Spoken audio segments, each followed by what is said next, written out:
Record. Y ahí estamos grabando. Ya, entonces, así en resumen, para los que están viendo el video, me preguntaron por las tareas, y así la corrección de las tareas se hace automáticamente por el sistema, por la aula virtual, pero los detalles como que escriben mal el nombre o no sé, escriben una parte del nombre de la respuesta y se los considera malo el sistema, eso yo lo corrijo manualmente en algún momento y ahí se los pongo bueno, ¿ya? Así que, por ejemplo, si pusieron Bell Labs en vez de laboratorios Bell o le pusieron Bell, así, entonces está bueno en todos los casos, ¿ya? Solo que el sistema se los va a anotar malo porque les pasé un par de respuestas nomás para que las corrija buenas. Ya no les puede poner todos los tipos de respuesta porque hubiese sido muy engorroso. Así que prefiero ahí yo corregirlo manualmente o recorregirlo manualmente, solo que no lo he hecho. Así que ahí no se preocupen con ese tipo de problemitas en las tareas, ¿ya? Y otro amigo, otro compañero suyo nos pregunta por si puedo hacer la resolución de la tarea, de una tarea. Lo puedo hacer, lo voy a subir en un video aparte, ¿ya? Para que quede ahí el registro, ¿ya? Así que igual lo voy a resolver rapidito y con eso. Pero ahora en la clase no puedo hacerlo en función del tiempo que tenemos para hacer la clase. Ya, ¿qué más?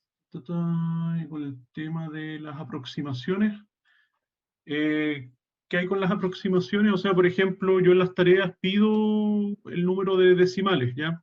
Claro, ahí hay un problema cuándo redondear, cuándo aproximar. En general, traten de, cuando yo les pido, ya entréguenme el resultado con 3 decimales, ¿ya? La idea es que ustedes trabajen el resultado, sobre todo cuando hay funciones exponenciales. Ustedes saben, cómo es exponencial, entonces ustedes cambian de repente un poco el valor de la variable independiente, ¿ya? Y la variable dependiente les cambia mucho. Entonces, traten de trabajar con todos los decimales mientras hacen el ejercicio, ¿ya? Pero una vez que tienen el resultado, ese resultado me lo entregan con, por ejemplo, 3 decimales, ¿ya? O sea, el redondeo háganlo al final, no lo hagan al principio con las variables. Como les digo, esto afecta sobre todo en funciones no lineales, ¿ya? Exponenciales. No afecta tanto cuando resuelven un problema con funciones lineales, ¿ya? Y entonces el error es lineal también, así que si redondean el cuarto decimal, probablemente el resultado también va a cambiar en el cuarto decimal, ¿ya? Ok, la última tarea se cambió mucho los resultados por cortar todos los cálculos, claro. Por lo mismo, ¿ya? O sea, si la función es exponencial, recuerden que la función era exponencial en el ejercicio, entonces ahí está la diferencia. La indicación decía entrega el resultado con 3 decimales, con 4 decimales, no sé cuánto, ¿ya? Entonces ahí lo que tienen que hacer el ejercicio de forma completa, ¿ya? Con todos los decimales o sea, con más decimales que 3, ¿ya? 4 o 5 decimales, no sé, o lo que les dé la calculadora, ¿ya? Y luego, cuando hayan resuelto el problema y tengan el resultado, ahí, al final, en ese resultado, lo truncan y le entregan al aula virtual el número de decimales que uno le pide, ¿ya? Sobre todo, bueno, les pedí 3 decimales, por ejemplo, en ese problema, porque la diferencia era en ese orden, ¿ya? Era como el tercero o el segundo decimal, era donde se notaba la diferencia. Así que si les hubiese dicho, entréguenme el resultado así medio redondeado, no hubiesen sido todos los resultados iguales, ¿ya? Eso. Ok. Ya, entonces, bueno, ahí yo reviso de todas maneras, si es que, no sé, pues, encuentran que se les corrigió, o sea, no sé, que hicieron el desarrollo bien, por el resultado les dio mal, por algún motivo, siempre son bienvenidos a enviar el desarrollo por correo, me lo pueden enviar por correo, y me dicen, profe, ahí la tarea tanto, este es mi desarrollo, para que después me lo consideren, ¿ya? Así que después yo teniendo eso ya en mi correo, después en algún momento, si es que encuentran que la nota fue muy mala, me la pueden después debatir y podemos echarle un vistazo, ¿ya? Así que pero es importante que manden ahora el desarrollo y no lo manden después al final del semestre. Eso.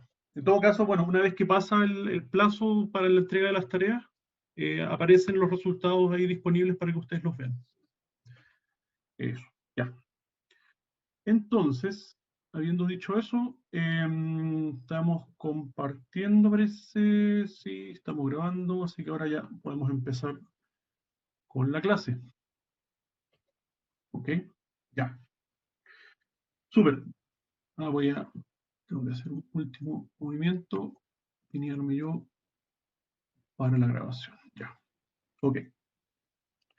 Entonces, estimados chiquillos, alumnos, televidentes, bienvenidos entonces a la quinta parte del capítulo 1, ¿ya? Llamado Respuesta en frecuencia. Aquí vamos a hablar un poco, va a ser una breve introducción sobre cómo se comportan los amplificadores o los sistemas en general, circuitos electrónicos, cuando empezamos a incluir elementos reactivos, ¿ya? Como capacitores o inductancias, ¿ya? Y cómo afecta la respuesta en frecuencia del amplificador estos elementos, ¿ya? Vamos a analizar solamente sistemas con una constante de tiempo, ¿ya? O sistemas de primer orden, ¿ya? Y vamos a analizar un poco su comportamiento para que ustedes después sepan lo básico de cómo tener un amplificador, si es que tienen que limitar la frecuencia, la respuesta en frecuencia del amplificador, dónde poner los capacitores, y qué esperar sobre un capacitor que lo ponen en tal o cual lugar, o si ponen un capacitor de tal o cual dimensión, cómo se va a comportar el sistema de amplificación, tanto en frecuencia como en magnitud, ¿ya? Esa es un poco la idea de este tema, ¿ya? Después, naturalmente, los sistemas más complejos, ¿ya? Los circuitos electrónicos más complejos que filtros, por ejemplo, activos, qué sé yo, pueden ser más sofisticados en la medida que uno aumenta el orden del sistema, ¿ya? Entonces pueden ser de segundo, tercer orden, etcétera, ¿ya? Y la gracia de estos sistemas, de estos filtros, es que van a cortar, tienen una banda de corte o de transición entre la banda de paso y la banda de rechazo, ¿ya? Eso no lo vamos a definir ahora a continuación.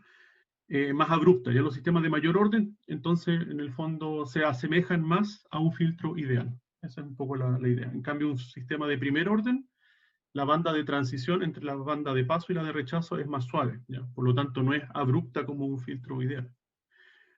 Pero eso, así que nosotros nos vamos a quedar en primer orden para que no hayan problemas. Ok. Entonces, respuesta en frecuencia de un amplificador lineal. Recordemos, bueno, siempre estamos hablando de amplificadores lineales, ¿ya? Nosotros la idea de que sea lineal, lo hemos dicho varias veces, es que no genere distorsión. Si yo pongo ciertas componentes de frecuencia en la entrada, la idea es que esas mismas componentes de frecuencia estén a la salida, solo que más amplificadas, ¿ya?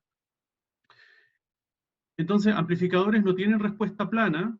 En general, para una aplicación determinada, uno no necesita que el amplificador tenga respuesta plana en toda la banda, ¿ya? Depende naturalmente de la aplicación. Entonces, se limitan al rango de frecuencias de la aplicación. Por ejemplo, aplicaciones de audio, también lo hemos dicho, funcionan entre 20 Hz y 20 kHz, ¿ya? ¿Por qué? Porque ese es más o menos el rango audible de las personas. Por lo tanto, no tiene sentido amplificar señales mucho más de 20 kHz porque las personas de todas maneras no pueden escuchar a esa frecuencia, ¿ya? Entonces, cuando hacemos un análisis de respuesta en frecuencia de un amplificador, lo que estamos midiendo, ¿qué es lo que estamos midiendo? Estamos midiendo la magnitud, ¿ya? O sea, la diferencia entre la señal de entrada y la de la salida, ¿ya? ¿Cuál es la magnitud? ¿Cuánto es el aumento? Pero también estamos midiendo la fase, ¿ya? ¿Cuánto es el desfase? Si yo aplico un seno en la entrada, me va a salir naturalmente un seno en la salida, si es que es un amplificador lineal. Pero si comparamos en un osciloscopio de dos canales, la entrada y la salida, vamos a ver que cuando ingresamos o aplicamos un condensador en el circuito, las señales no van a estar exactamente en fase, sino que la salida se va a correr un poquito con respecto a la entrada, ¿ya? Ese es el desfase, ¿ya? Y eso es importante para algunas aplicaciones. Entonces aquí tenemos el esquema básico, ¿ya? Donde tenemos entonces el amplificador lineal, ¿ya? Con su referencia. Tenemos una señal de entrada, aquí lo mostramos como BI, la señal de entrada que es BI mayúscula, ¿ya? Que es la amplitud de la señal, por seno de omega t. Eso lo aplicamos en la entrada y obtenemos una señal a la salida que es un BO, ¿ya? Que es el BO mayúscula por seno de omega t más un phi. Está medio borroso ahí, pero es un phi, que representa entonces el desfase. Entonces nosotros queremos saber cuál es la relación, por un lado, de magnitud, cómo se comporta BO, la magnitud de BO con respecto a la magnitud de BI, ¿ya? Para distintos omegas, ¿ya? O sea, imagínense, en el fondo lo que estamos haciendo al calcular o observar o medir la respuesta en frecuencia, es que tenemos nuestro generador de señales, por así decirlo, en la entrada del amplificador, y nosotros vamos a barrer toda la frecuencia, vamos, por así decirlo, cambiar el dial del generador de señales en la entrada, desde frecuencias muy bajitas vamos a ir aumentando la frecuencia, aumentando, y vamos a ir midiendo cómo cambia entonces la magnitud o la amplitud de la señal a la salida, ¿ya? Entonces, a frecuencia cero, el voltaje a la salida va a tener una cierta amplitud, peak to peak, por así decirlo. Puede ser, bueno, como quieran medirlo. Si vamos a comparar entrada con salida, entonces, por ejemplo, podríamos medir la amplitud peak to peak de la entrada versus la magnitud peak to peak de la salida. ¿Ya? Los osciloscopios, por ejemplo, entregan ese dato de forma automática. También podríamos medir el valor RMS. ¿Ya?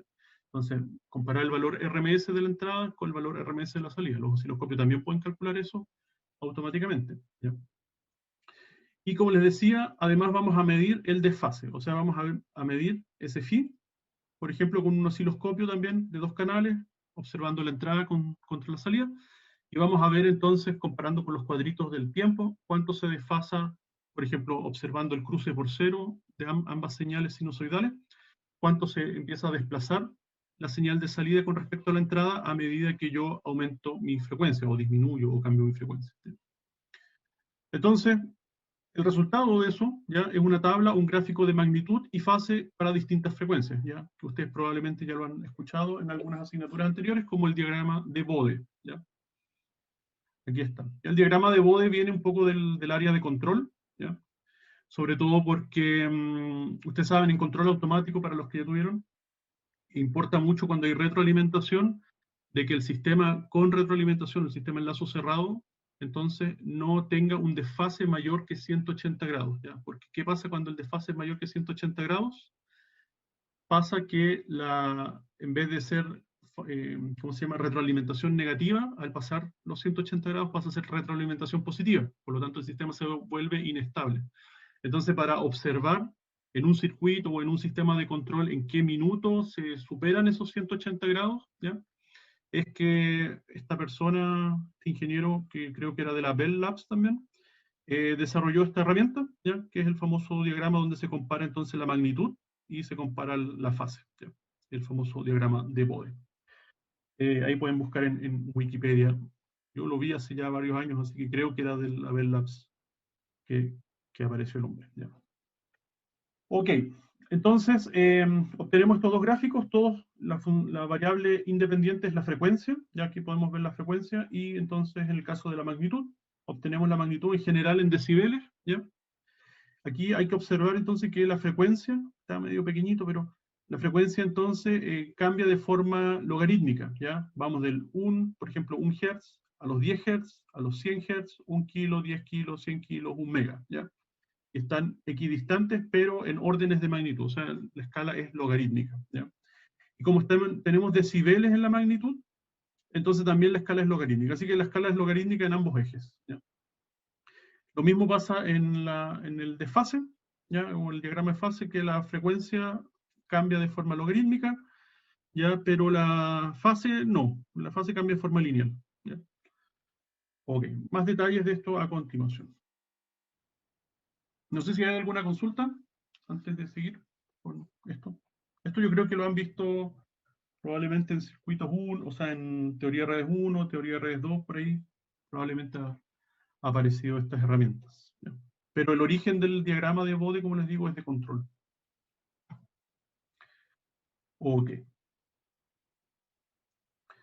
Entonces, bueno, hay hartas similitudes entre el control automático y los circuitos electrónicos, ¿ya? Sobre todo porque en los circuitos electrónicos también se puede generar retroalimentación, ¿ya? Para un montón de cosas se aplica retroalimentación a los circuitos, ¿ya? Para mejorar varias características de un circuito, de un amplificador, por ejemplo, ¿ya? Por lo tanto, hay que hacer el mismo análisis que se hace en control automático, análisis de estabilidad, etc.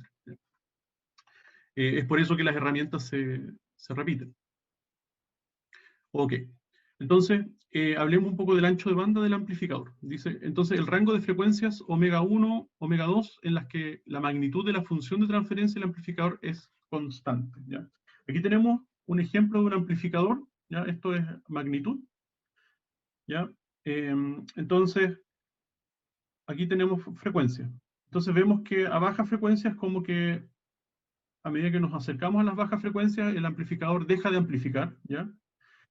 Si aumentamos la frecuencia, entonces observamos que en algún momento la magnitud o la ganancia del amplificador se estabiliza, se mantiene constante, y luego cuando ya superamos una segunda frecuencia, entonces la ganancia del amplificador nuevamente empieza a disminuir. Así que aquí dice, a grandes rasgos, el ancho de banda es aquel rango donde la ganancia se mantiene constante, ya se mantiene plana.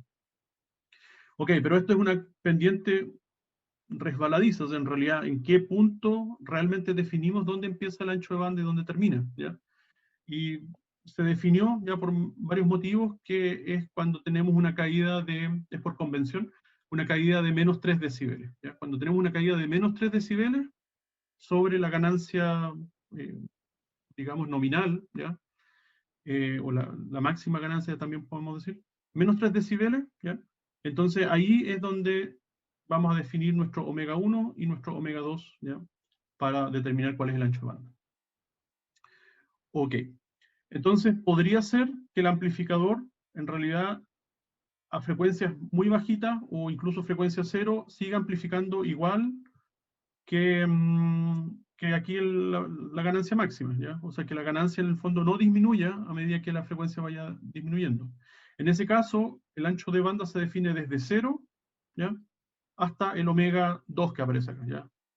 O sea, en el fondo el ancho de banda no necesariamente se aplica a una señal que atenúa la ganancia por ambos lados, sino que podría ser que a frecuencia 0 no hay atenuación, por lo tanto ahí a frecuencia 0 es donde parte el omega 1, ¿ya? Es 0, y el omega 2 entonces donde recién empieza a atenuarse. Vamos a ver entonces que hay sistemas que hacen precisamente eso, son los sistemas pasabajos o los filtros pasabajos, donde todas las frecuencias bajas pasan sin problemas, ¿ya? Y son solamente las frecuencias altas las que empiezan a atenuarse, ¿ya?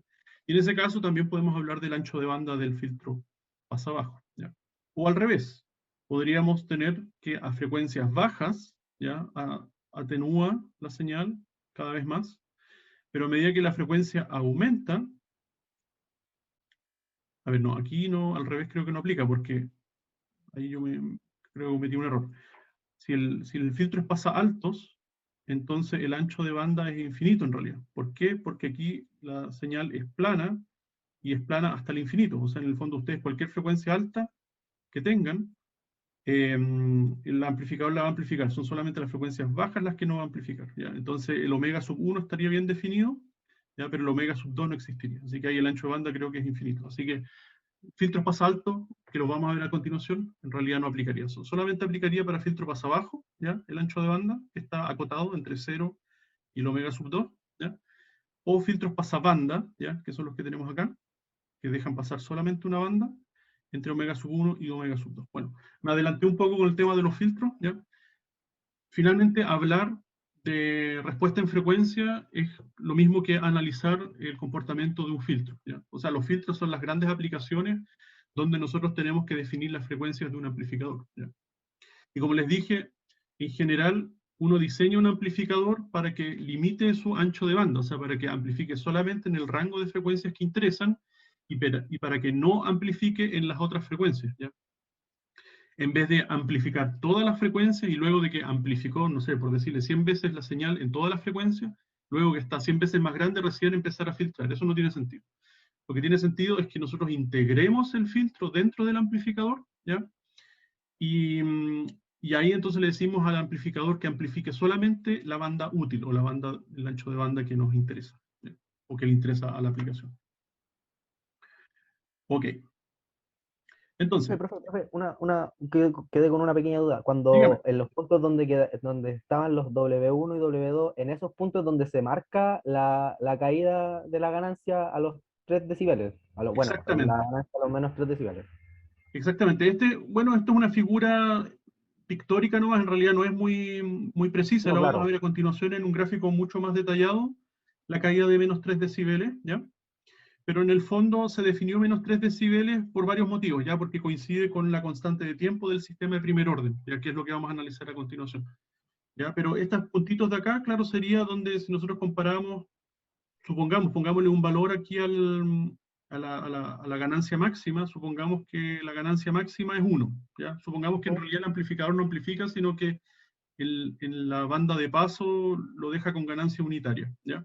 Y en ese caso, entonces, aquí donde aparece el omega sub 1, y midiésemos cuál es la ganancia en ese punto, tendríamos una ganancia de menos 3 decibeles, ¿ya?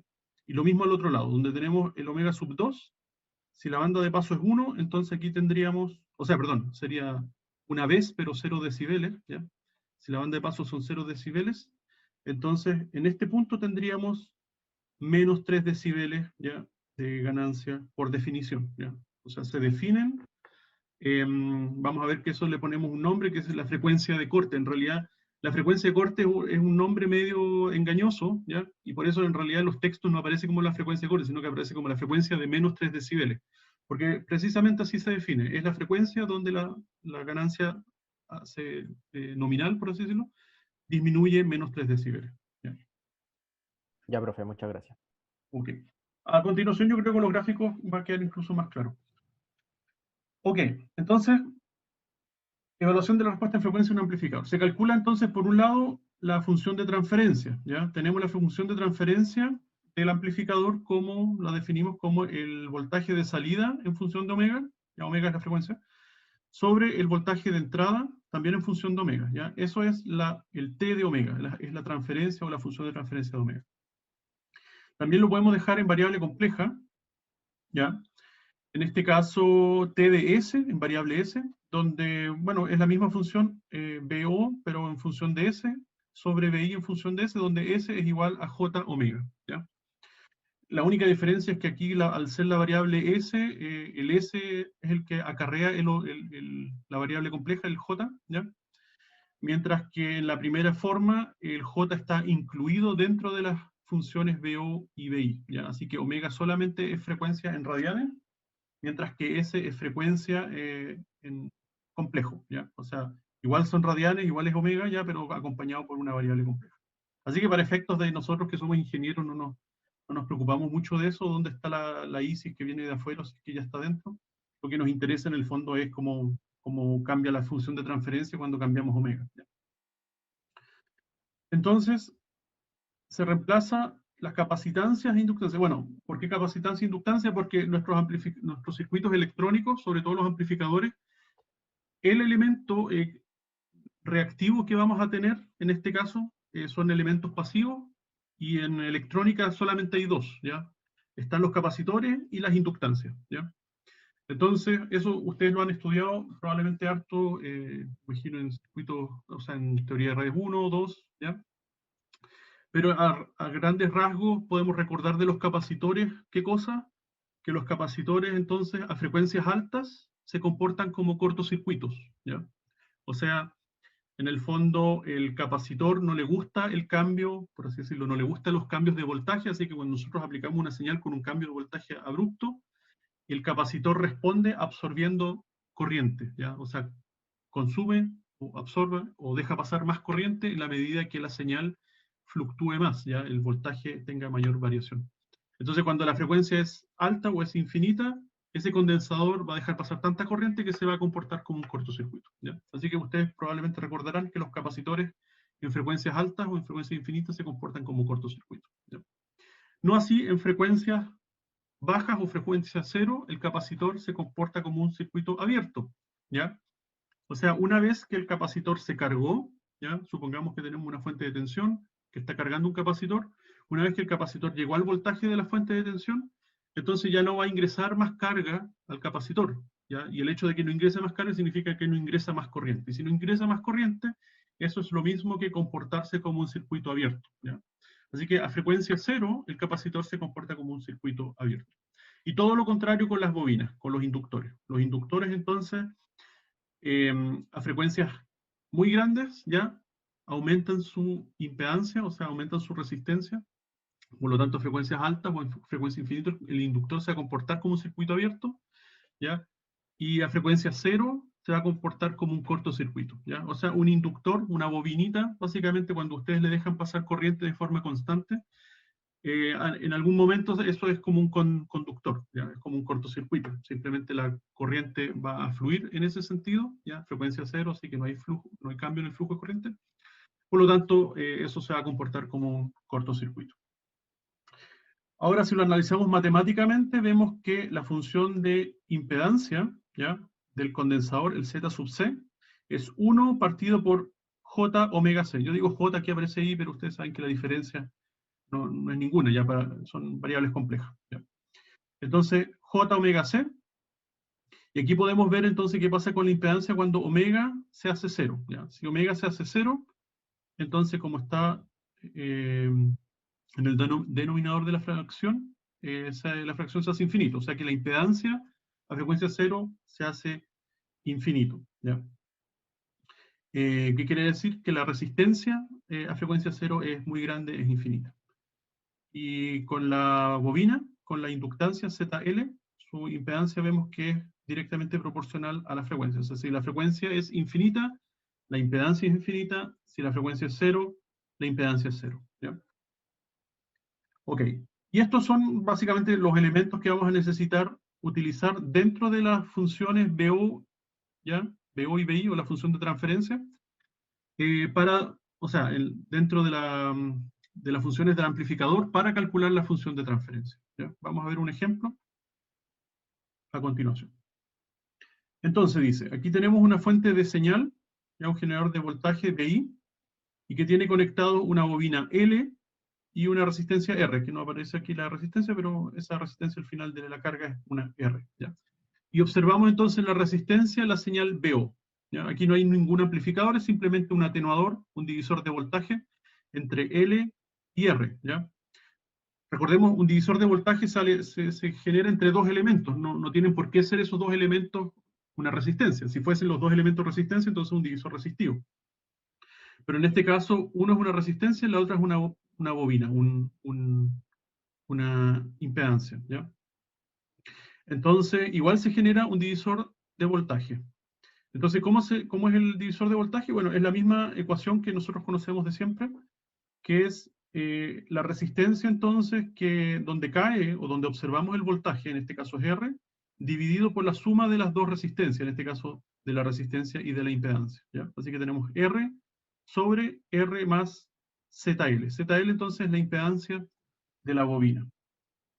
Y aquí es donde reemplazamos el ZL por el J omega L, ¿ya? Entonces al final nos queda que la función de transferencia BO con respecto a BI es igual a R sobre R más J omega L, ¿ya? Entonces, con esta función, ustedes ya pueden evaluar las condiciones extremas del sistema. Por ejemplo, ¿qué pasa cuando la frecuencia es cero? ¿Ya? Si esta frecuencia de esta señal es cero, ¿qué es lo que sucede con la transferencia? Con la función de transferencia, vemos que si reemplazamos omega por cero, todo este término es cero, y nos queda entonces que la función de transferencia es R sobre R, por lo tanto es unitaria, es 1. Así que el voltaje BO va a ser igual al voltaje BI, ¿ya? O sea, en otras palabras, a frecuencia cero esto se comporta como un cortocircuito, la bobina, la inductancia. Por lo tanto, estamos conectando en paralelo, por así decirlo, BI con BO, ¿ya? Por eso que BO tiene exactamente el mismo voltaje que BI. ¿Qué pasa a frecuencia infinita? Si omega aumenta en frecuencia mucho, hasta el infinito, o tiende a infinito, entonces vamos a tener que todo el denominador va a tender a infinito, por lo tanto la fracción, o sea, entera va a tender a cero, ¿ya? Por lo tanto, cuando la frecuencia es muy grande, la función de transferencia tiende a cero, ¿ya? Por lo tanto, esto, como habíamos dicho, la bobina se va a convertir, una forma de analizarlo, en un circuito abierto, por lo tanto, nada del voltaje BI va a ser transferido a BO, ¿ya? O otra forma de verlo es que no va a circular nada de corriente, si no circula corriente por BO, entonces la caída de voltaje es cero, por lo tanto el voltaje en el extremo inferior, en este caso tierra, va a ser igual al voltaje del extremo superior de la resistencia, por lo tanto el BO va a ser igual a cero, ¿ya? Así que por un lado o por otro lado pueden ver este sistema en que la frecuencia cuando es muy alta, aquí la matemática nos dice entonces que tiende a cero, y la lógica o el análisis por inspección también nos dice que bueno, el BO tiende a cero, porque se queda, por así decir, aislado, esta resistencia queda aislada de la fuente BI, ¿ya? Ok, entonces no es más que eso, o sea, en general, cuando analicemos los circuitos de los amplificadores, vamos a ver de que no es nada más que convertir condensadores y bobinas en su función de impedancia, y luego calcular por divisor de tensión, ¿ya? Como lo hemos hecho hasta ahora, cuál es entonces la función de transferencia, ¿ya? Y después, cuando ya tenemos la función de transferencia, analizamos esa función de transferencia entonces para distintos omegas, ¿ya? Y eso es todo lo que se hace en análisis de respuesta en frecuencia. No sé si hay alguna consulta hasta acá. ¿No? Sigamos. Entonces, ahora hablamos de las redes de una constante tiempo, ¿ya? Single Time Constant, STS. STS, ¿ya? Entonces, compuesta por una componente, o sea, un componente reactivo, ¿ya? Que acumula energía, ya sea capacitancia o inductancia, y uno resistivo, ¿ya? Una resistencia que disipa esa energía, ¿ya? Es importante entonces entender, un sistema de primer orden en este caso, o de una constante de tiempo, vamos a tener el elemento reactivo, que es el que acumula la energía, ya sea como carga con un condensador, o como flujo magnético en una impedancia, en una bobina, en una inductancia, quiero decir. Eh, entonces, se acumula energía por un lado y por el otro lado se disipa con la resistencia. Si no hubiese una resistencia, entonces la energía nunca se disiparía, ya siempre estaría ahí y no habría un decaimiento, ¿ya? Entonces, los sistemas de una constante de tiempo tienen una parte que acumula y una parte que disipa. Ah, Entonces tenemos dos tipos, el pasabajos y el pasaltos, ¿ya? En los sistemas de una constante de tiempo. Entonces aquí podemos ver un sistema sencillo. Tenemos una fuente de señal BI, tenemos la resistencia, ¿ya? En serie, y el capacitor, en paralelo con la señal BO, que es la que estamos observando. Entonces, este es un sistema pasabajos, y se llama pasabajos porque son precisamente las frecuencias bajas las que logran pasar de BI a BO, ¿ya? Así que pasabajo significa que aquí predominan las frecuencias bajas. Por lo mismo, porque la capacitancia, o sea, el capacitor, cuando las frecuencias son bajas, se comporta como un circuito abierto. Así que esto sería un BI con aquí una resistencia infinita, ¿ya? Y los sistemas pasa altos, ya es todo lo contrario. Entonces tenemos también un capacitor con una resistencia. Si se fijan, aquí hay solamente capacitor y resistencia, ¿ya? Pero el capacitor entonces deja pasar la señal BI a BO en la medida que la frecuencia sea mayor. Porque si la frecuencia es mayor, entonces el capacitor se va a comportar cada vez más como un cortocircuito. O otra forma de decirlo es que la impedancia del capacitor va a disminuir a medida que aumenta la frecuencia de BI, ¿ya? Entonces, en el divisor de tensión, cada vez que la impedancia se disminuye, vamos a tener que la resistencia R predomina, por lo tanto, la señal BO va a aumentar como consecuencia, ¿ya? Así que pasa bajos y pasa altos. En pasa alto, entonces, las frecuencias altas son las que logran pasar de BI a BO. ¿Ok? Tenemos entonces las ecuaciones que vamos a ver a continuación. Entonces, ¿cuál es la función de transferencia acá? Bueno, es la impedancia de C, que es ZC, ¿ya? Dividido en la suma de las dos impedancias, que es R más ZC, ¿ya? En función de omega en este caso. Y vamos a tener, si analizamos el diagrama de Bode, algo así como lo que vemos acá, ¿ya? Vamos a tener desde frecuencias muy bajas, desde frecuencia cero, que la ganancia va a ser, bueno, la ganancia, en este caso solamente atenuación, si se fijan, no hay amplificación, ¿ya? Así que la ganancia inicial va a ser 0 decibeles, ¿ya? Va a ser una vez, ¿ya? Y luego que superemos esta frecuencia de corte, o la frecuencia menos 3 decibeles, ahí vamos a tener que la magnitud va a empezar a disminuir a medida que aumenta la frecuencia, ¿ya? Si observamos entonces el diagrama de fase, vamos a ver que a esta frecuencia menos 3 decibeles vamos a tener un desfase de menos 45 grados, ¿ya? Entonces esas son como las dos claves en los sistemas de una constante de tiempo, que a la frecuencia de menos 3 decibeles, ¿ya? Se le llama el omega sub 0 a la frecuencia de menos 3 decibeles. Vamos a tener entonces, por definición, una atenuación de menos 3 decibeles y vamos a tener un desfase de menos 45 grados, ¿ya? Entonces, a medida que superamos la frecuencia de menos 3 decibeles, la ganancia disminuye. Y a medida que superamos la frecuencia de menos 3 decibeles, el desfase aumenta, ¿ya? Si se fijan aquí, el desfase ahí, es negativo, ¿ya? O sea, partimos en 0 y luego menos 30, menos 60 y llegamos a lo más de menos 90 grados de desfase, ¿ya? Los sistemas de una constante de tiempo no desfasan más que 90 grados, ¿ya? Lo máximo que pueden desfasar es 90 grados, ¿ya? Y eso también creo que lo recordarán de cursos anteriores como eh, teoría de redes 1 o teoría de redes 2, donde ven que el capacitor, ¿ya? Está desfasado en 90 grados, en menos 90 grados con o sea, la corriente está desfasada menos 90 grados con el voltaje en un capacitor, ¿ya? Y lo contrario en la bobina es más 90 grados. Ok, esto de arriba, entonces, es con respecto al diagrama de Bode, o sea, cómo se comporta la magnitud de la señal, o sea, nosotros estamos comparando la magnitud, estamos comparando, por ejemplo, el voltaje peak-to-peak de la salida con respecto al voltaje peak-to-peak de la entrada, ¿ya? Así que estamos midiendo la magnitud. Y estamos midiendo el desfase, o sea, cuál es el phi de una señal con respecto a la otra. Pero esto es un análisis, entonces, con respecto a, por así decirlo, en la frecuencia, ¿ya? Y la magnitud. Si ahora analizamos en el tiempo cómo se comporta un sistema como este, si nosotros ahora, en vez de aplicarle una señal sinusoidal, le aplicamos un escalón, ¿ya? La respuesta escalón a este sistema, ¿ya? Imagínense que BI es la señal roja que tenemos acá, ¿ya? En cero se genera un escalón, ¿ya?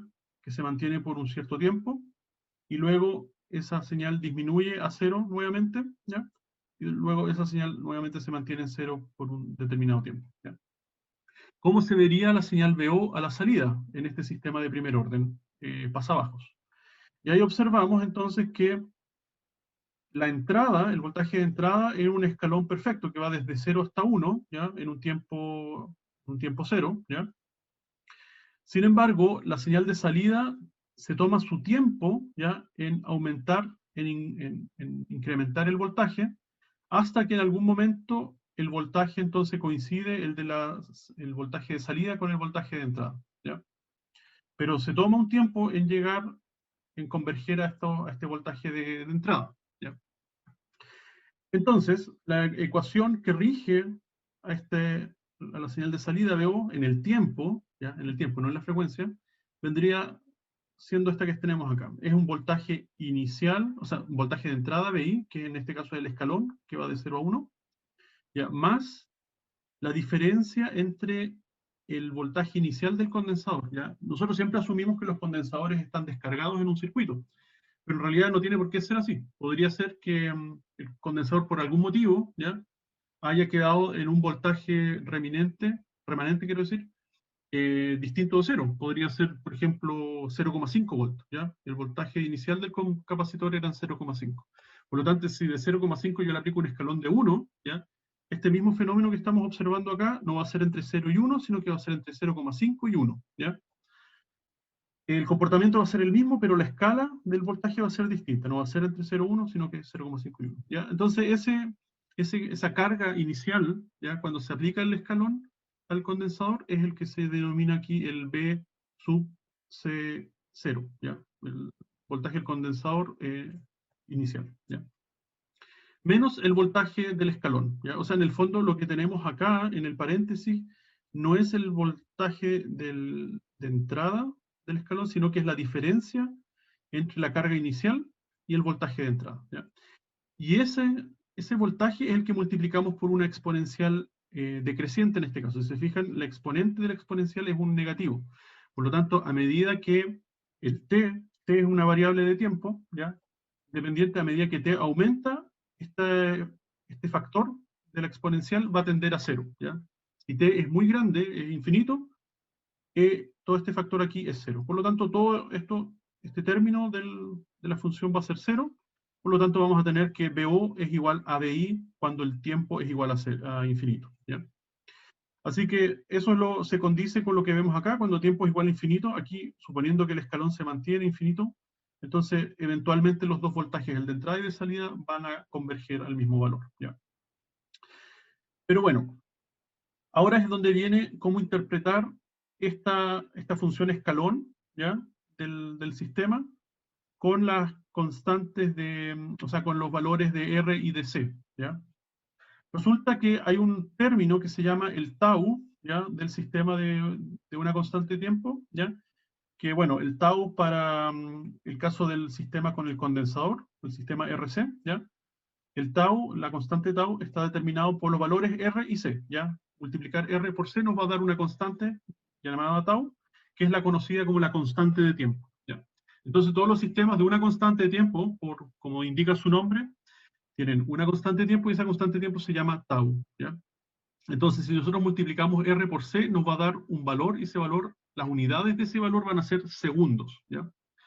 Entonces, Esa constante de tiempo nos da una idea de cuánto tiempo se demora el sistema cuando nosotros aplicamos un escalón, ¿ya?, en llegar a un cierto lugar, ¿ya?, dentro del recorrido que tiene que hacer el voltaje, ¿ya? Aquí el voltaje, por ejemplo, vemos, aquí asumiendo que el voltaje inicial del condensador es 0, vemos que el recorrido que tiene que hacer es desde 0 hasta 1, ¿ya? Por lo tanto, cuando suceda una constante de tiempo, cuando haya transcurrido una constante de tiempo, el voltaje en este tipo de sistemas siempre va a estar en la misma posición, ¿ya?, en la posición relativa. ¿Cuánto es eso? Basta que nosotros reemplacemos aquí la t por la constante de tiempo tau, ¿ya? Y nos va a dar, bueno, menos tau dividido en tau, o sea, es menos 1, ¿ya? Y e elevado a menos 1, ¿ya?, nos da como 34%, creo, ¿ya? Elevado, perdón, 37%, ¿ya? Pero 37% ¿de qué? Del recorrido entre el voltaje inicial y el voltaje del escalón, ¿ya? El voltaje inicial del condensador era 0 y el del escalón es 1, bueno, es un 37% de 1, ¿ya? Y ese 37%, ¿ya?, recordemos que a medida que el t va aumentando, esto se va haciendo cada vez más chiquitito, todo este valor, ¿ya? Así que en realidad lo que nos dice este término es cuánto recordemos que cuando t es infinito, como dije, esto tiende a 0. Lo que nos dice este término es cuánto nos falta, ¿ya?, para llegar a la convergencia con el escalón, ¿ya? Entonces, cuando t es infinito, todo este término se hace 0. ¿Qué quiere decir? Que no nos falta nada, o sea que nos falta 0 para llegar al valor del escalón, ¿ya? Al revés, ¿qué pasa cuando t es 0? Si t es 0, todo este término pasa a ser 1, ¿ya? Cuando todo este término es 1, entonces nos queda solamente lo que hay en paréntesis, y vemos que por un lado tenemos menos BI y por otro lado tenemos más BI, así que los BI se cancelan, y nos queda que el voltaje de salida es igual al voltaje inicial del condensador, ¿ya? Así que básicamente nos falta todo el recorrido BI para llegar al valor de convergencia entre los dos voltajes, ¿ya? Y eso es entonces lo que nos está diciendo este término, ¿ya? Así que en resumen, cuando t es igual a tau, es cuando nos falta un 37%, ¿ya? Cuando nos falta un 37%. Otra forma de decirlo es cuando llevamos, bueno, 1 menos 37%, o sea, 100 menos 37%, es un 63% del recorrido, ¿ya? Así que la constante tau de estos sistemas, ¿ya?, que se mide en segundos, es cuántos segundos llevamos, ¿ya?, o en esos segundos llegamos al 63% del recorrido de la exponencial, ¿ya? Eso es. Y también lo podemos hacer lo mismo análisis, pero en vez de tener un condensador, podemos tener, bueno, tenemos que intercambiar el orden, una bobina y una resistencia, ¿ya? Pero también es un sistema pasabajos.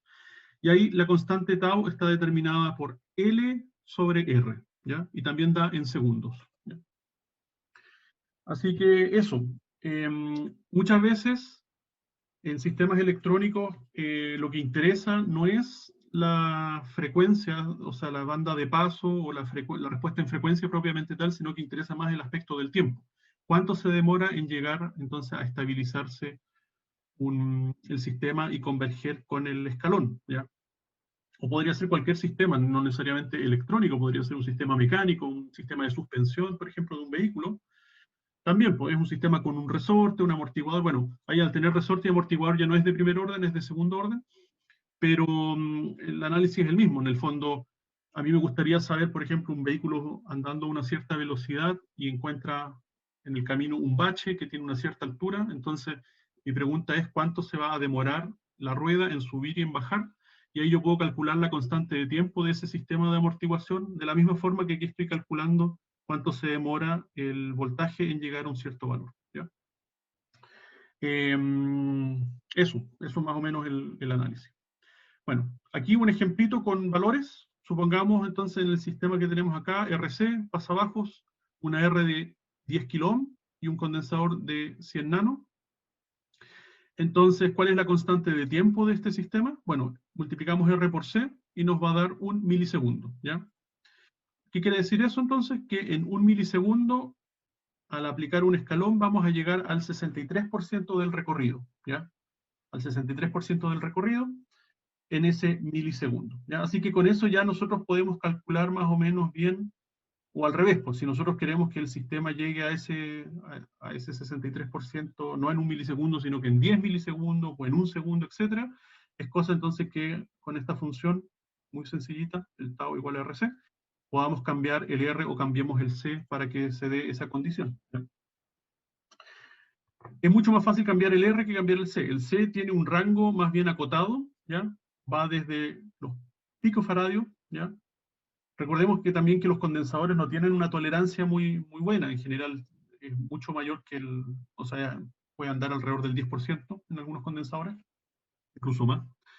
Entonces ustedes compran un condensador que tiene una capacitancia nominal, por ejemplo, de 100 nanos, pero en realidad lo miden con el multímetro y se dan cuenta que no son 100 nanos, son, no sé, 110 nanos, 90 nanos, ¿ya? Y va a haber una variabilidad ahí entre el valor nominal y el valor real. Mientras que una resistencia, ustedes saben que pueden comprar resistencias con tolerancias del 1%, por lo tanto, si en la resistencia les dice 10 kilos, entonces ustedes saben que con un 1% van a estar dentro de ese rango. Incluso el 1% también considera las variaciones térmicas, o sea, si esa resistencia se calienta mucho o se enfría mucho, también va a estar dentro del 1%, ¿ya? Por lo tanto, para definir un sistema de una constante de tiempo, ¿ya? Un filtro, en este caso pasabajos, es mucho mejor tener como variable la resistencia que el condensador, ¿ya? Y las resistencias también varían en un rango, a ver, más amplio. A ver, sí.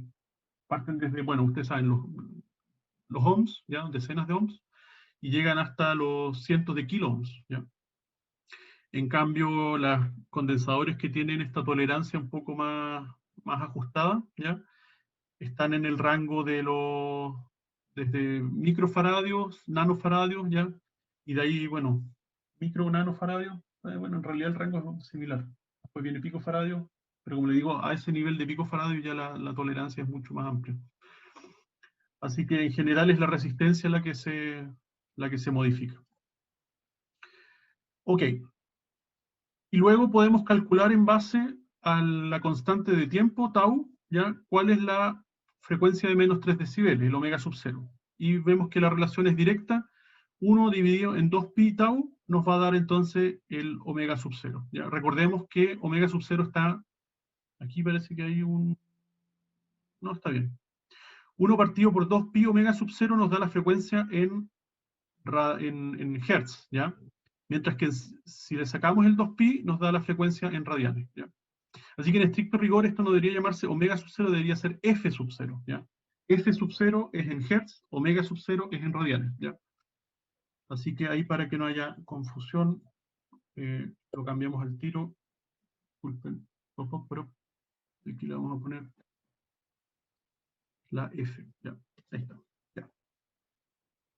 F sub 0, dijimos, en hertz, omega sub 0 en radianes, ¿ya? Entonces, F sub 0 nos da, para este ejemplo, 159, 160 Hz de frecuencia de corte o frecuencia de menos 3 decibeles. Ok, otra cosa que podemos analizar acá, de este circuito tan sencillo, es cómo se comportan entonces las señales de entrada y de salida a distintas frecuencias, ¿ya? Por ejemplo, aquí tenemos una simulación que hice en ese momento, hace ya un año por lo menos, sobre una señal BI y cómo se ve la señal BO acá. Como vemos, a frecuencias de 10 Hz, o sea, frecuencias relativamente bajas, para este mismo sistema, creo, si bien lo recuerdo, ¿ya? 160 Hz de frecuencia de corte, a 10 Hz prácticamente coincide la señal de entrada y la señal de salida, son las mismas, ¿ya? Ahora, si nos vamos a 100 Hz, ya vemos que lo primero que nos llama la atención es que la señal de salida, en este caso es la azul, está desplazada con respecto a la señal de entrada, ¿ya? Ya vemos que hay un desfase, ¿ya? Podríamos medirlo si vemos cuál es el pic, por ejemplo, que está en, no sé, casi cercano a 3, y vemos después cuál es el pic del azul, que está más cercano a 4, y eventualmente se podría medir cuál es el desfase, ¿ya? Pero también podemos observar que la amplitud de la señal de entrada es mayor que la amplitud de la señal de salida, o sea que tenemos una atenuación ya en la salida, ya debido a que ahora ya no estamos en 10 Hz, sino que estamos en 100 Hz, y 100 Hz se aproxima ya a la frecuencia menos 3 decibeles, ¿ya?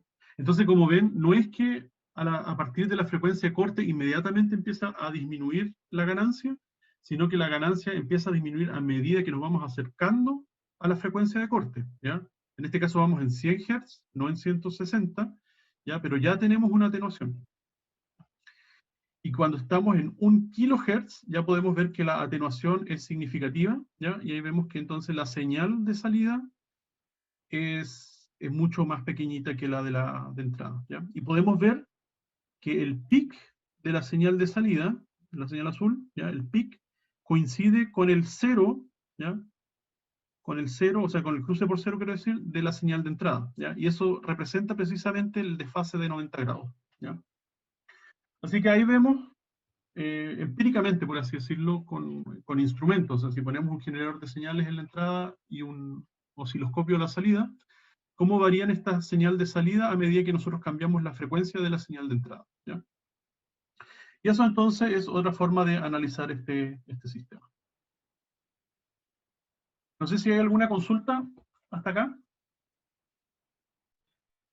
Profesor, la existencia de tau L es en caso de que exista una inductancia. De nuevo, perdón.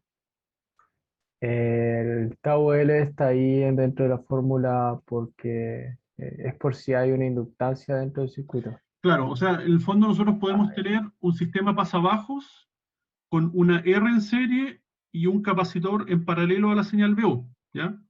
O sea, mejor dicho, le medimos el voltaje al capacitor. Pero también podemos tener un sistema pasabajos, ¿ya? Como que toda esta diapositiva hace referencia a los sistemas pasabajos, ¿ya? No necesariamente al RC, ¿ya? Podríamos tener lo mismo con el L, con la inductancia, si es que ponemos la inductancia en serie, ¿ya? Y la resistencia en paralelo a VO, ¿ya? Y en ese caso, para calcular la constante de tiempo es L partido por R, ¿ya? Así que, en otras palabras, si bien aquí se hizo toda la demostración con un sistema, con un circuito RC, también podría haber sido con un circuito RL, ¿ya? O sea, no es que, aquí no se vayan a confundir, no es que el RC sea pasa abajo y el RL sea pasa abajo, no, o sea, pasa alto, sino que uno puede hacer sistemas pasa abajo con RC y con RL, y puede hacer sistemas pasa alto también con RC y con RL, ¿ya?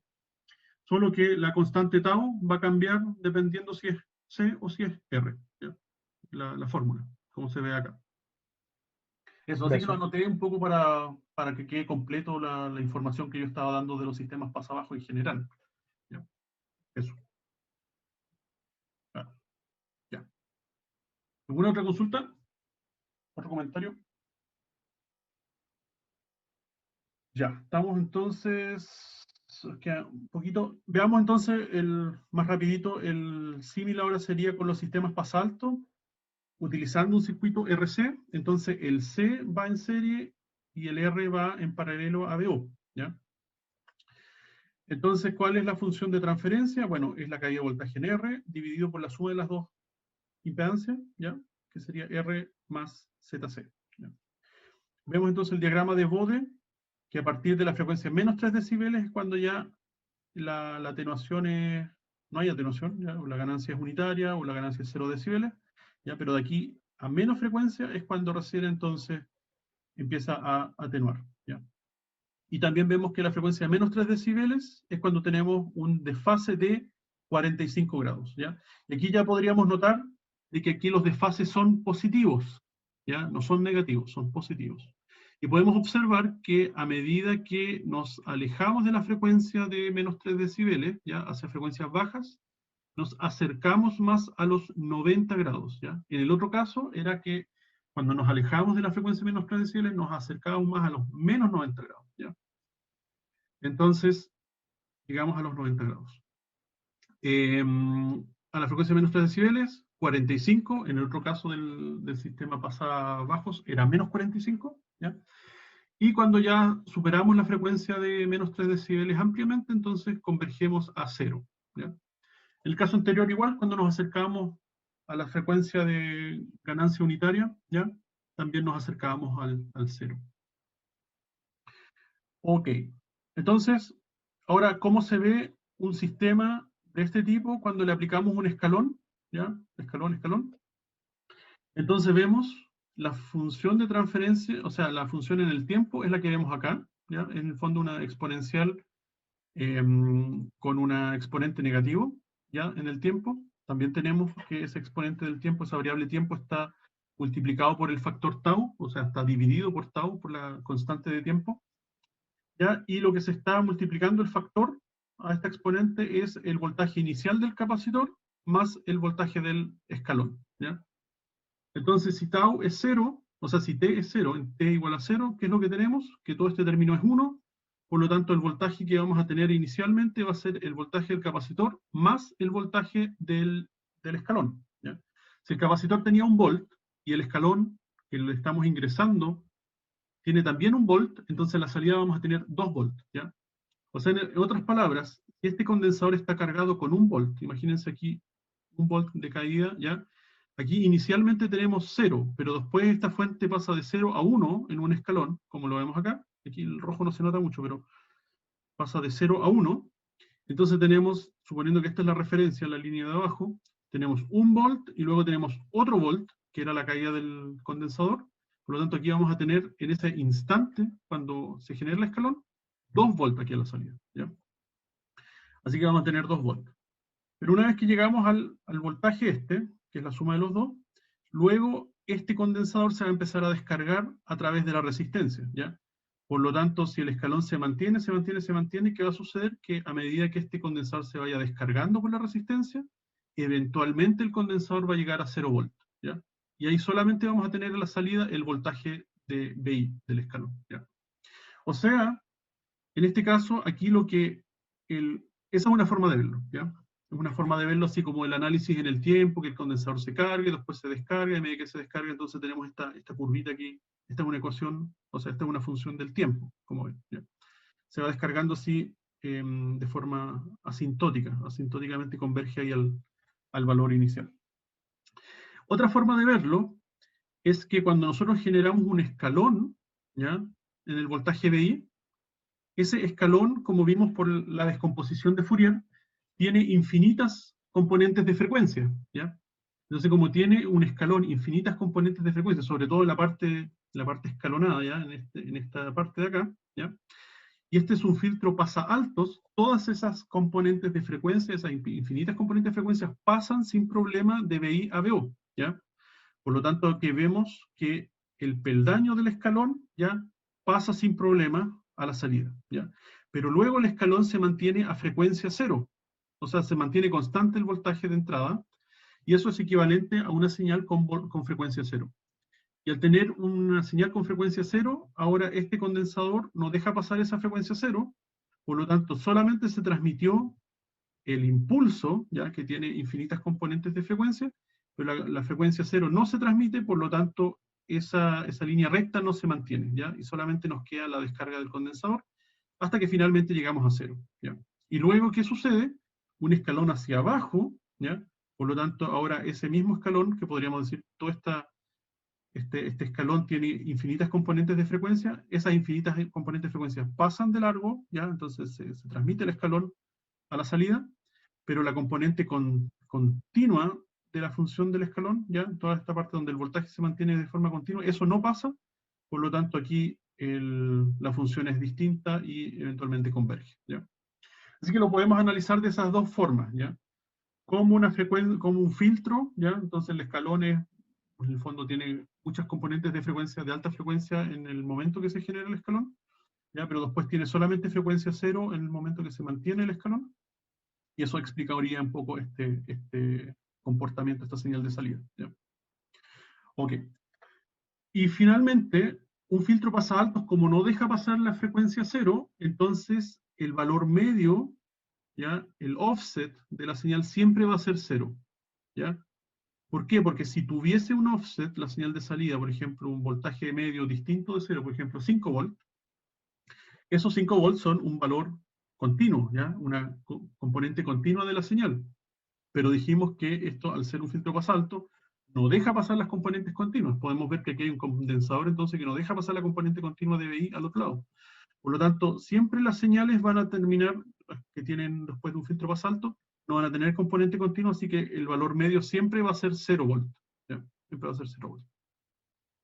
Ok. Ya, entonces las constantes de tiempo son las mismas. En el caso de que hubiese sido una bobina, una inductancia sería L partido por R, y ahora que estamos analizando el circuito RC, es R por C. ¿Ya? La mismo ejemplo, R 10 kilos, C 100 ohm, 100 nanofaradios, quiero decir, 10 kilo ohm, 100 nanofaradios. La constante de tiempo nos da 1 milisegundo, ¿ya? Y aquí de nuevo, este omega sub 0, como les había dicho, debería ser una F sub 0. Ahí está. ¿Ya? Así que es 1 partido por 2pi tau, ¿ya? O la constante de tiempo, y eso nos da entonces 160 Hz, ¿ya? El omega sub 0 es lo mismo, pero hay que quitarle el 2pi, ¿ya? Es 1 sobre tau solamente. Ok. Entonces, de nuevo hacemos el mismo análisis de una señal que ingresa, una señal sinusoidal a la entrada, cómo se ve la señal sinusoidal a la salida, a 1 kHz, ¿ya? En el fondo estamos acá, en el bode, vemos que las dos señales son muy similares, ¿ya? Son muy similares, en fase y en magnitud. Ahora, si la señal es de 100 Hz, la señal de entrada, entonces nos vamos por acá, ¿ya? Entonces ahí vemos que ya la señal de salida es más pequeña, o sea, la amplitud es mucho menor, es bastante menor a la señal de entrada, ¿ya? Y además podemos observar el desfase, ¿ya?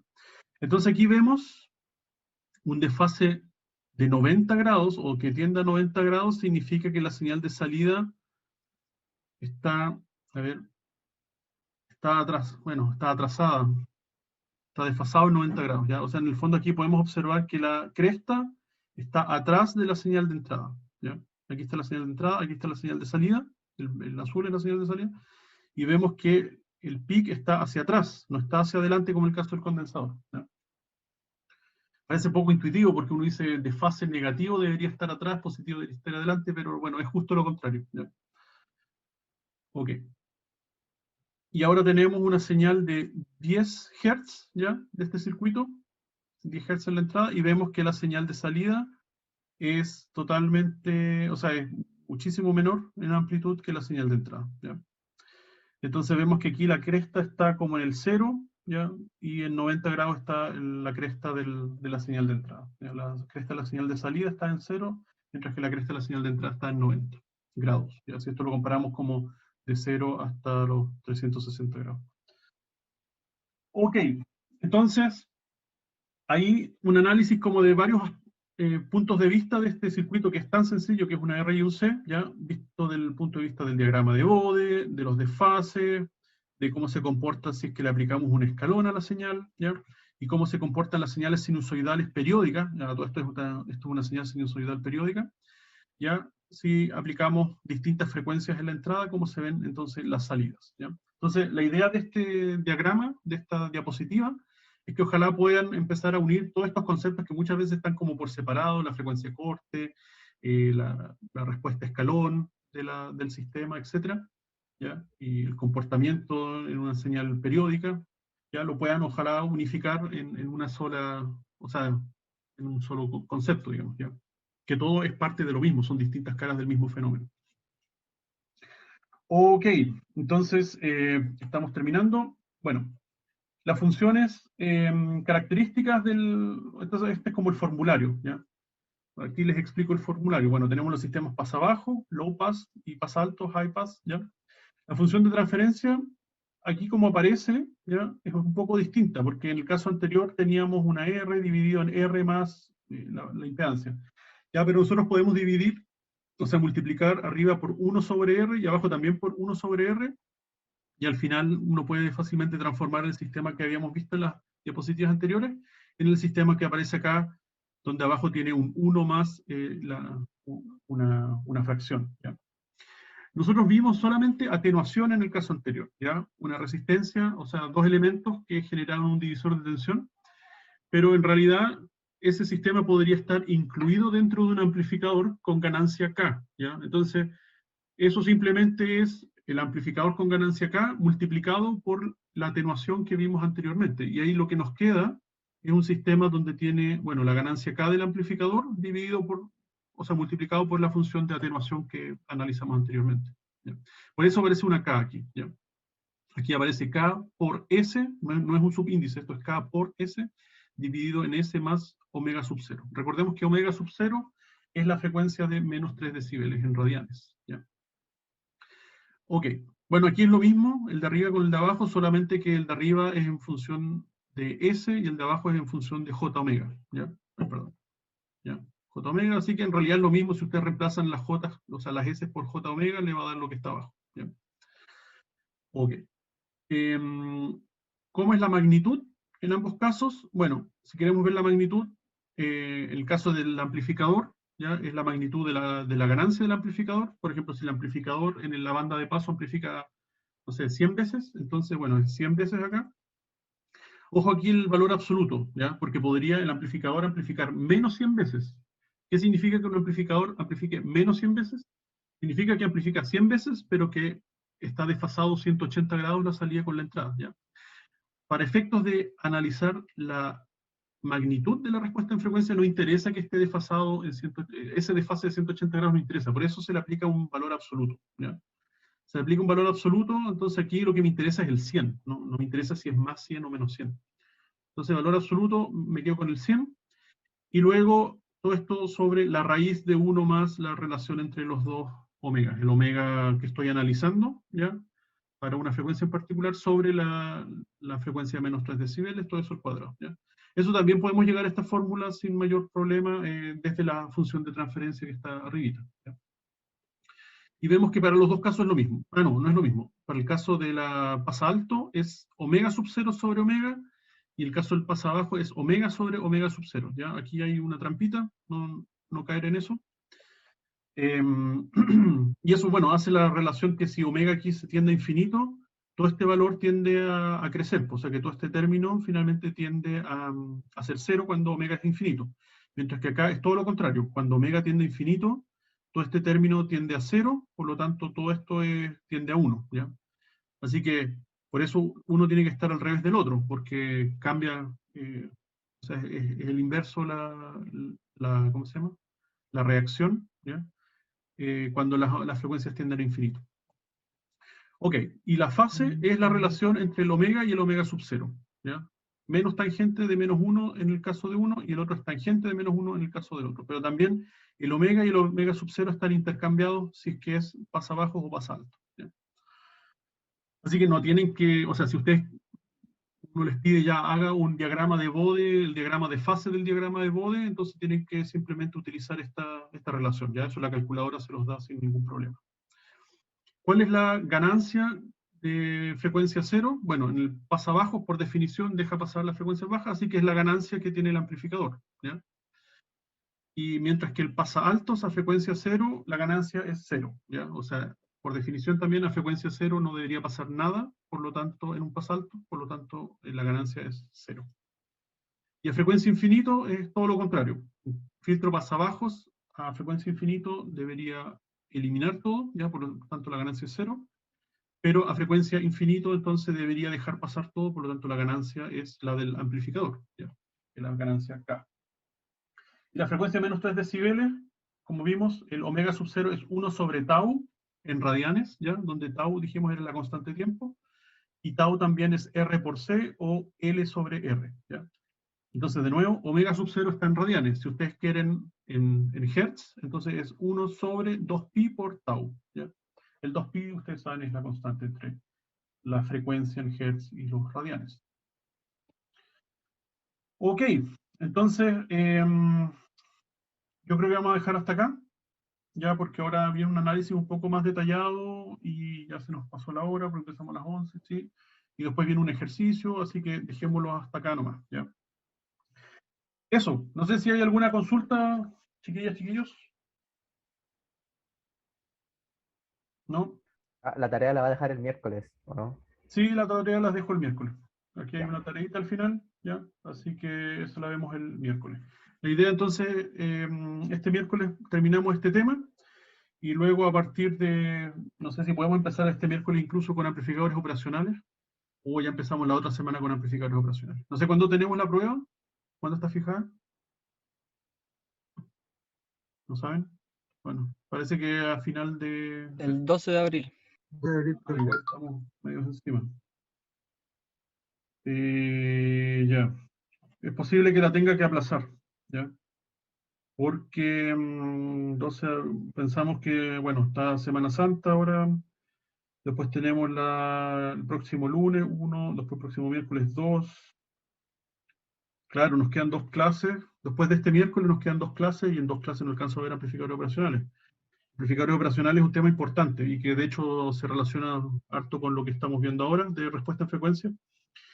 Así que yo creo que sí o sí vamos a aplazar la prueba del 12. ¿Ya? Yo creo que la vamos a aplazar por lo menos 1, 2, 3, 4. Yo creo que por lo menos al 26 de abril, una cosa así. ¿Ya? Ahí voy a echarle un vistazo más en detalle, porque esto es más materia, después la prueba 2 es menos materia, y la prueba 3 también es menos materia, así que no importa que eso tengan un poquito menos cantidad de sesiones. ¿Ya? Eso. ¿Alguna otra consultilla? ¿No? Bueno, ya entonces la recomendación de siempre, echen un vistazo al libro, no solamente una vez, 2 veces, 3 veces ya, porque son, bueno, hartos conceptos que ustedes no están familiarizados y bueno, ahí en el libro aparecen párrafos que explican este tema. Aquí yo, bueno, me tomé la atribución de hacer estas simulaciones un poco para explicar no solamente el aspecto en el dominio de la frecuencia, sino que también en el dominio del tiempo, de cómo operan estos sistemas de una constante de tiempo, ¿ya?